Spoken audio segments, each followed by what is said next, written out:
We present AquaHaptics, hand-based multimodal haptic interactions for immersive virtual underwater experience. By creating fully interactive in the fluid field space, it has been used in various fields, such as game, exploration, training, and for more immersive experience. In AquaHaptics, we propose the multimodal haptic rendering pipeline reflecting the hand movement and posture in a virtual underwater. We simulated the fluid sensation by achieving both high fidelity and human perception. We set 6 directional vectors to indicate the hand movement. From these vectors, we define the hand movement and posture with the interaction hierarchy. By forward and lateral motion, there will be tactile feedback with drag force rendering, and by flexion motion, there will be kinesthetic feedback with added mass force rendering, while rendering up the occluded region on the palm. This is the overall haptic rendering pipeline. It contains how to operate the main 3 algorithms for drag force perception, added mass force perception, and occluded region detection. If the hand moves forward, we can compute the drag force with division boundary. However, if the hand moves lateral, the drag force is based on the side of the hand and generates the continuous flowing illusion on the palm. The fluid force sensation is delivered by the haptic rendering region, which is deferred by the hand motion. For the continuous illusion during the lateral motion, the lateral boundaries overlap each other.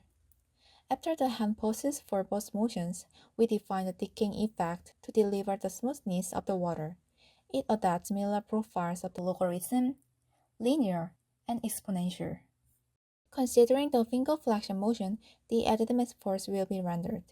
But when the finger flexion occludes the palm, the fluid cannot reach on the palm. When the finger stops bending, we define a sustained and damping effect to generate the mass of the fluid. By dividing the condition into holding a force, gradually decreasing, or taking both. Also, to detect the occluded region on the palm, we suggest the occlusion level based on the degree of finger flexion. After calculating fluid force perception, it leads to providing haptic feedback. This total pressure variation illustrates all decaying and all sustained damping cases. During the pilot study, the overall ratio varies for the lateral rendering. The whole duration of lateral rendering is shorter as the overall ratio is high.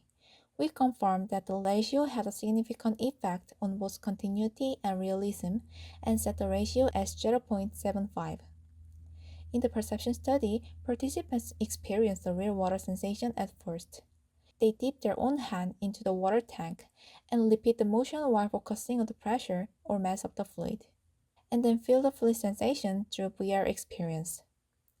For both forward and lateral motion, decaying gamma had a significant effect on smoothness, while duration showed a meaningful impact on continuity of the fluid force. In terms of realism, only decaying gamma influenced realistic sensation of feeling the fluid. We chose exponential decaying gamma with a moderate duration. During the finger flexion, the condition of only damping exhibits the light mass of the fluid. Contrary to the heaviness, the light mass appears a high score on realism.